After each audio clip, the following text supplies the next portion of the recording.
Hello everyone, welcome to another exciting episode of Stellaris with the holy Kassi Imperium. I forgot the name. So last episode we ended off with some declaring a rival, our neighbor. There are rivals, and they are happy with this, which, I mean, that's usually how it happens being rivals. We are kind of close territorial wise. They're right here. We've got two systems right bordering them. They are superior in ways we do not know. Most likely in military superiority, which is why we are preparing for war. So we've got this fleet system going here. We can currently afford to recruit 26 of the 27 ships that I need. So we're only shy about 200-ish resources as far as our ships. So I'm gonna have to cut back on some things here, but we also have found some wrecked items here. Wrecked battleships, wrecked juggernauts, wrecked titans, wrecked colossus. So this is gonna be helpful. This is why you explore. This is why you invest in investigative technologies early. Because, as you expand further into the game, there's not as many opportunities to do a lot of surveying that hasn't already been surveyed. We have three neighboring empires. One of them is a fallen empire. We're not going to be dealing with them for quite some time. The other two, one of them we haven't actually communicated with yet. They are on our border.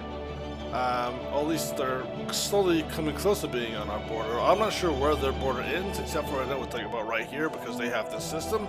They've colonized the planet in this system, and they are surveying this system right here. I think they've already surveyed the system, but I've taken this system, I've taken this system. I'm not keen on taking this system, because I feel like I might antagonize them. Because of course, it's right on their border. So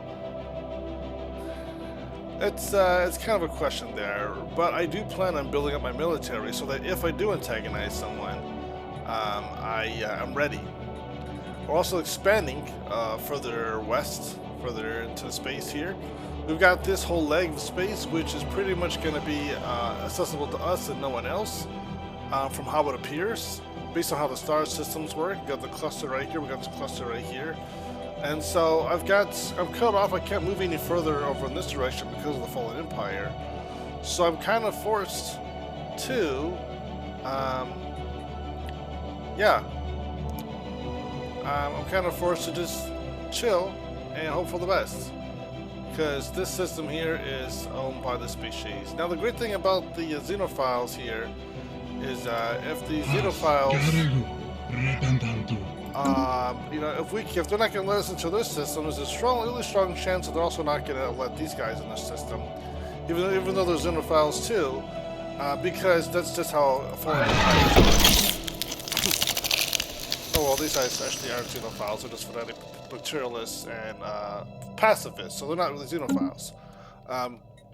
But usually the way it works, fallen empires do not let them in, they don't let you into their space. So they can't approach our space from this direction. And they can only go through this passageway and this passageway, which is why I've started developing spaceports.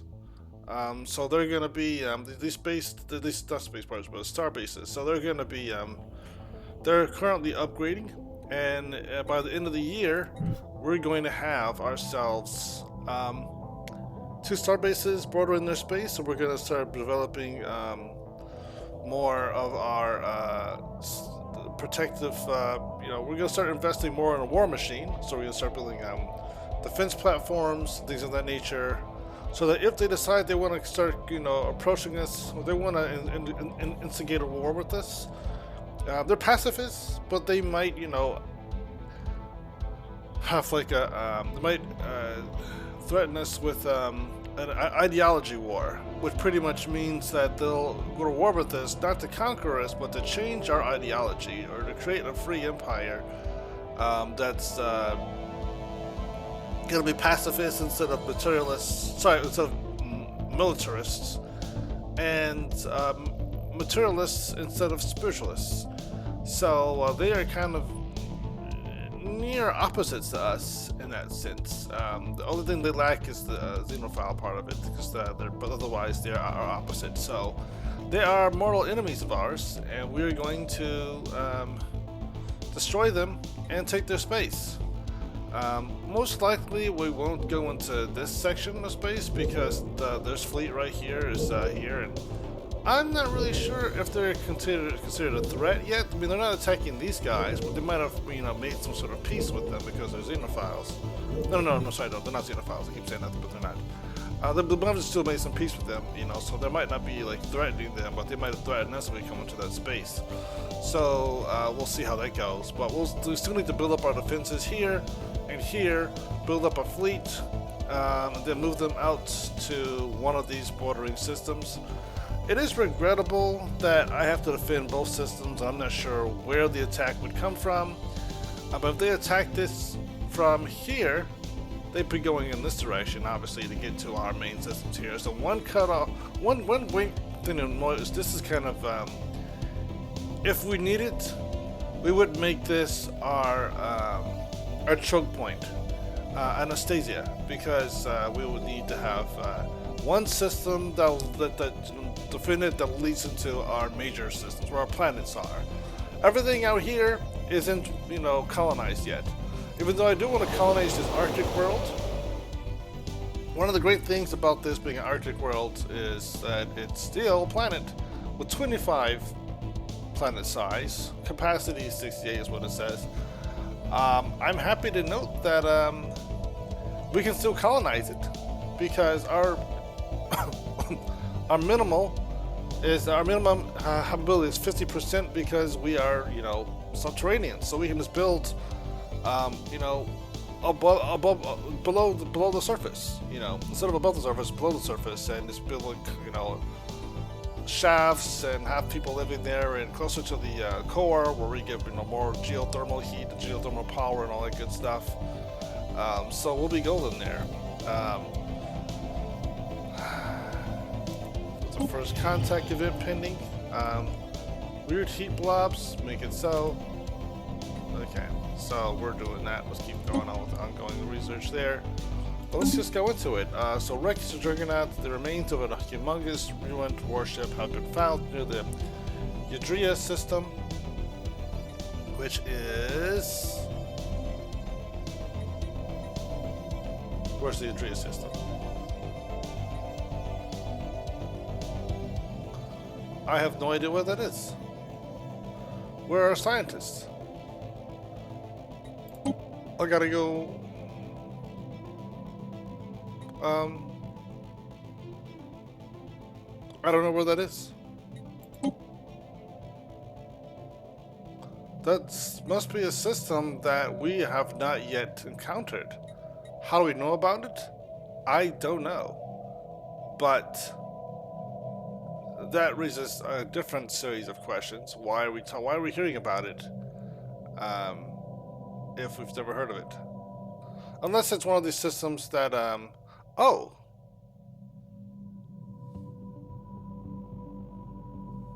Wait a second, maybe it's this one. Okay, so it's very possible that we're going into an area of space where there's some really cool stuff over here that we can explore. Because I'm not seeing my other ship. So it must be this system. We just haven't actually scanned we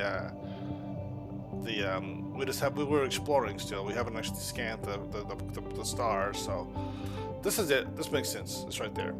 Alright, although it has sustained heavy damage, restoring it would most likely be quite feasible, granted we possess the technology to build our own Juggernaut. Additionally, this would undoubtedly be significantly cheaper than building one ourselves and would not require a colossal assembly yard.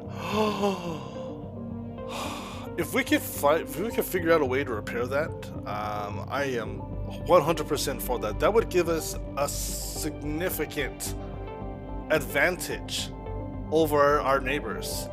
I would bet that would put us ahead of them by like 50 years. So I'm for that. More than that, maybe. Alternatively, we could scrap the wreck for alloys, but in the meantime, studying it will provide us with engineering research. That is a large ship indeed. So 1,000 boosts to our engineering research, which is awesome because we need that. A small fleet of destroyed battleships has been found within the Ydria system.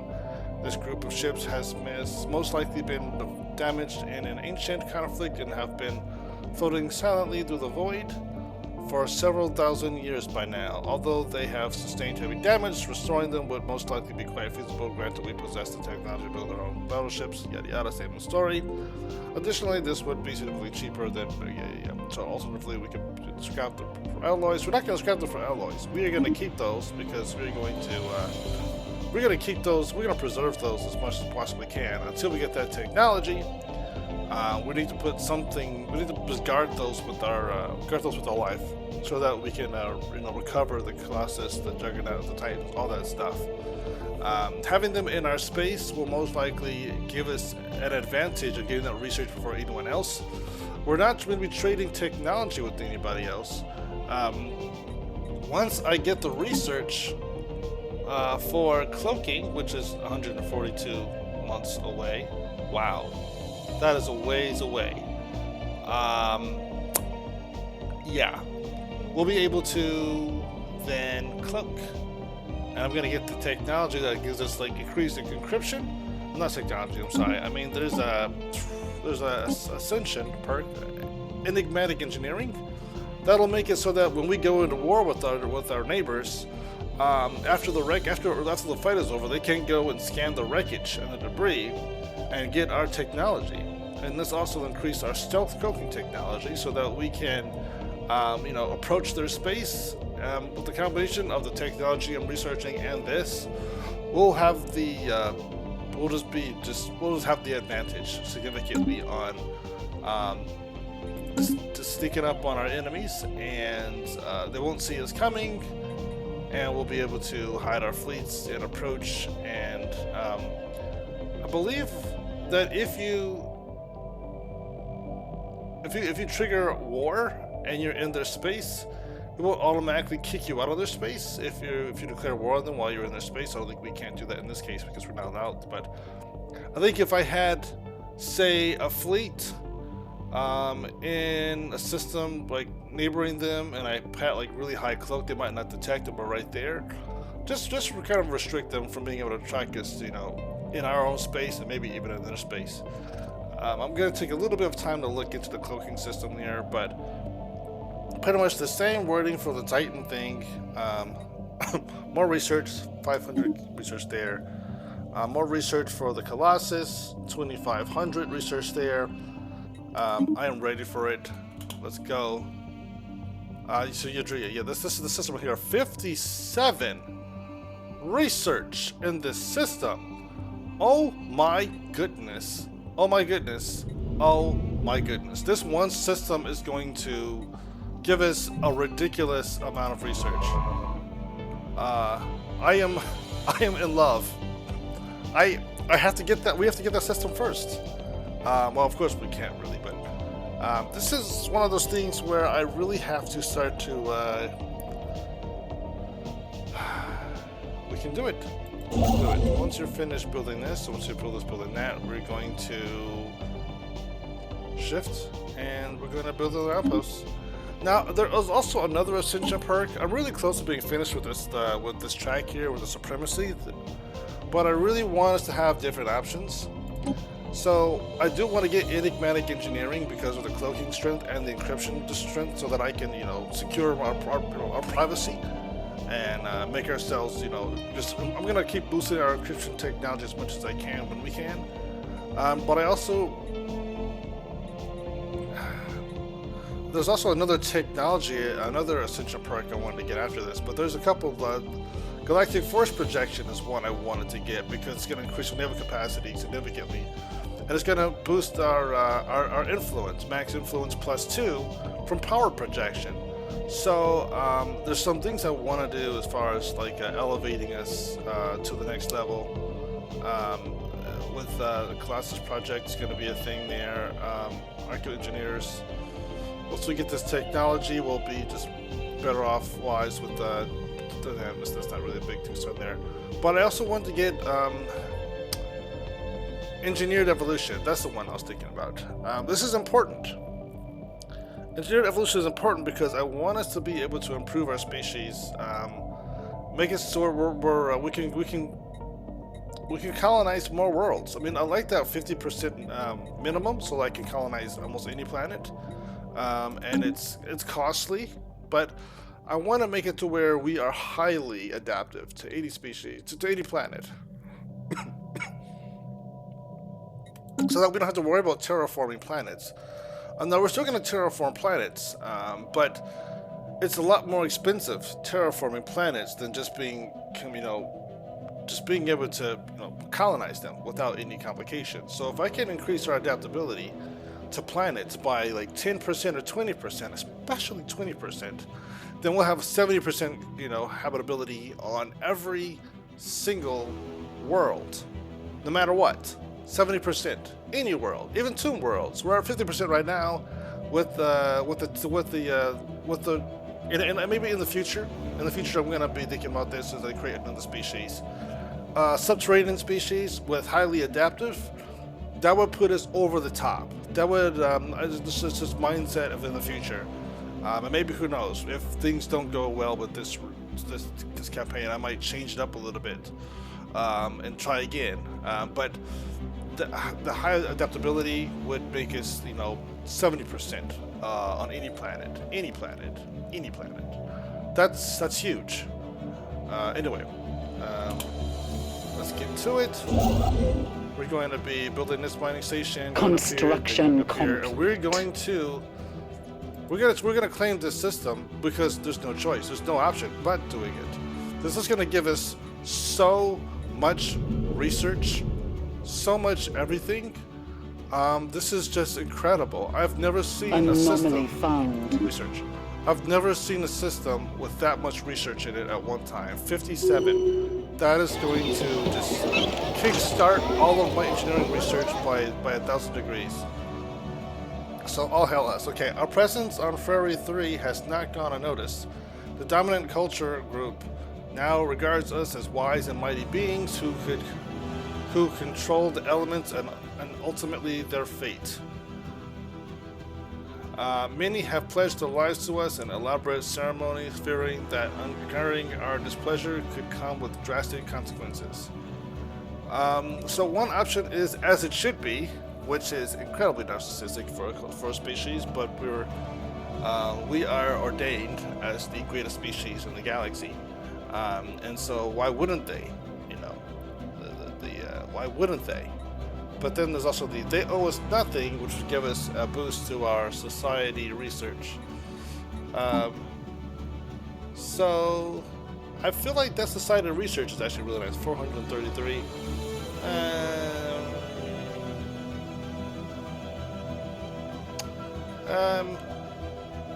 But this is.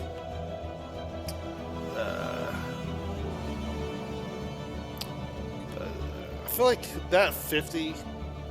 Unless they're going to give us 50 every month, I don't really care about that 50 plus 50 to food, and that's nothing compared to what we have. That's a drop in the bucket. I wish this said monthly. If this said 50 monthly or 40 monthly, or for both, I would be hardcore all about it. But I'm just going to say, actually, you know what? Role playing wise, this actually fits us. As much as I want to get that research, I'm saying they owe us nothing and doesn't really fit our culture. So I'm just going to go ahead and continue because I'm role-playing this. Available traits for leaders. Chairman of Minds, let's do it. Principled. Stability +2. That sounds good to me as a counselor. Ship build speed, also great. I want that because... but stability is important. Stability is important. We want us to be happy. Imagine them. All right, nice. So let's do this. Ydria is uninhabited indeed, and uninhabitable, but not unvisited. Its surface is glittered with tall cenotaphs carved from some mineral not native to the planet, evidently placed here by some artistically inclined spacefaring race. The monolith's flowing lines deftly chart history so fantastical it must surely be fictional. So image them for the archives. There's going to be a greater increase to our I mean, seriously, we have so much. They've given us a lot of engineering research that I almost wonder, how am I not already finished with this? How is this 23 months? It should be more than that. Very easy, let's do it. That is like the greatest system to ever be found. 'Cause there's so much there. There's so much research. There's so many anomalies that we're getting from that system. Whoa. Let's say the orb. Let's say leave it. Okay, so this is concentrated energy. The source of the unusual energy readings noted on Ydria, whatever, is confirmed to be a small blue orb. The scientists report that sensors pick up tachyons of reverse polarities. Symbols are carved into the ground around the object, perhaps placed there by an older civilization. It is unclear whether they are meant as an instruction or a warning.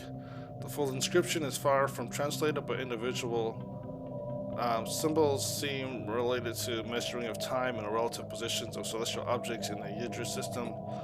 I'm going to say study the orb. Because, of course, why wouldn't we study the orb? They worship us. Alright, so they do in fact worship us. And so it's going to give us unity gained? Yes.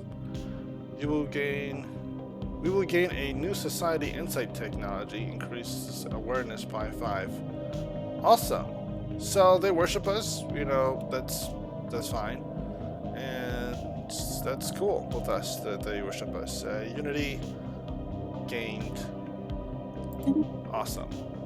And I needed that extra unity because boom, it's gonna put me up to only 23 months to finish out this tradition. This is why we roleplay. Time flows like a river. Well, let's see what this says. Okay. All right.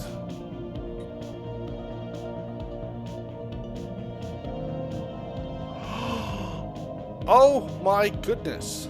Oh my goodness. While working at the site on Ydria, blah blah blah, Brock, daughter of Inki, brushed against the blue orb. She later described a vision of time stretching out like a river into the infinite future and past. In front of her, blue energy arched out of the time stream and was absorbed by her body. Although the incident was accurately measured by the other scientists to span less than a second, she experienced it for more than an hour. After the vision ended, Brock, daughter of Inki, was certain that time would no longer affect her. With an infinite lifetime ahead, she wants to use her endless time to explore the universe on her own. Yes, travel. Why would I do that?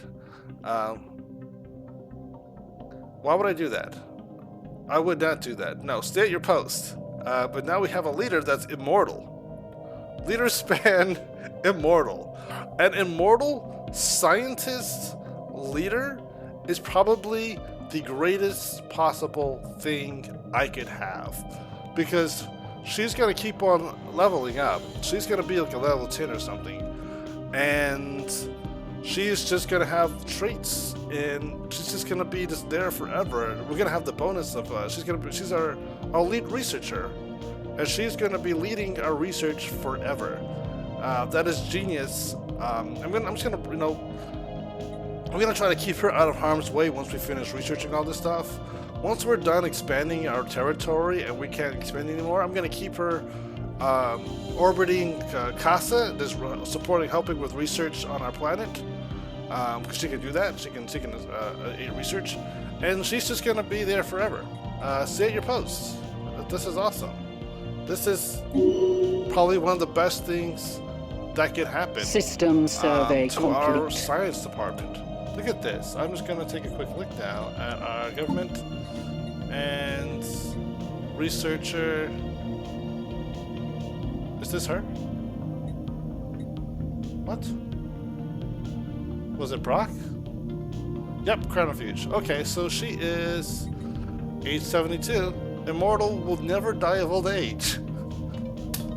Of old age, being the key words there. Of old age. Meaning other things can kill her. And we're going to protect her at all costs. I almost want to make her... I almost actually, honestly, want to change our... I almost want to change our thing here. Because, you know, our king, our emperor can die. She cannot. What if I made it so that she couldn't die?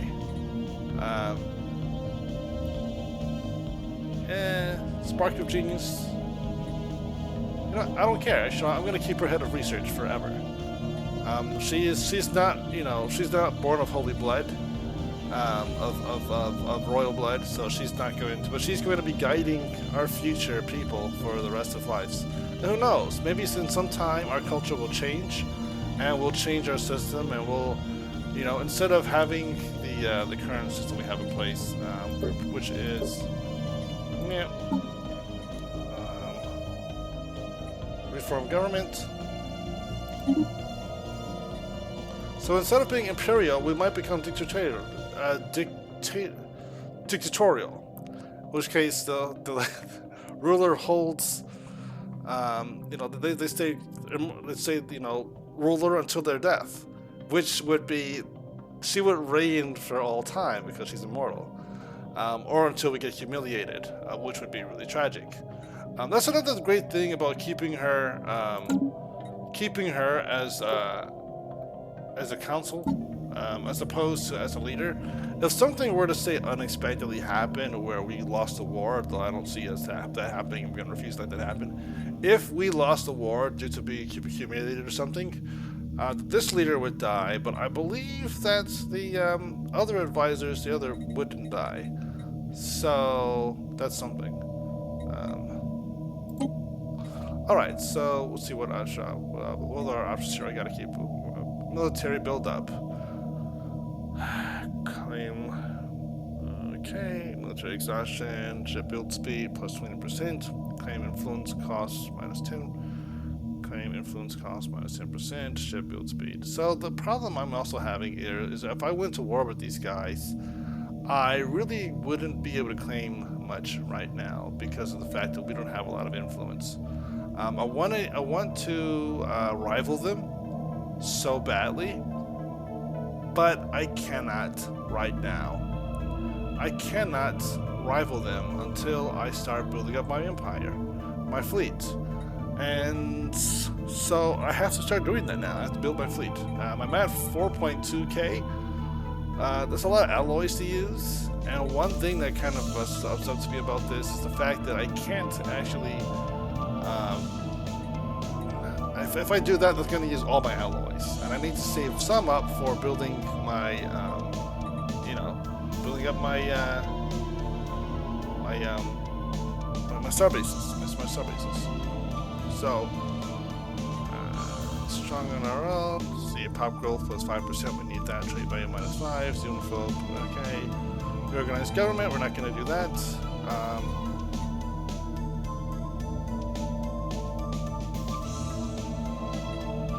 Okay. Let's see. Display our power. Max influence. Yeah, we're not going to change that. As much as I was kind of curious about that. Chart the unknown. Survey speed plus 25%. Well, we've already done that. We're good on we're pretty much at this point where we're not worried about survey speed anymore. Well, I guess we can still do it, but what I need more than anything else is my influence to be increased. So I'm gonna do that. We're gonna need to increase our. I'm just gonna put that right there. We're gonna do display of power next. Because we need more influence, because we need to colonize those planets as quickly as we can. Sorry, not colonize planets, but seize these systems as quickly as we can. It'll cost us less influence. At least we'll have more influence to spend.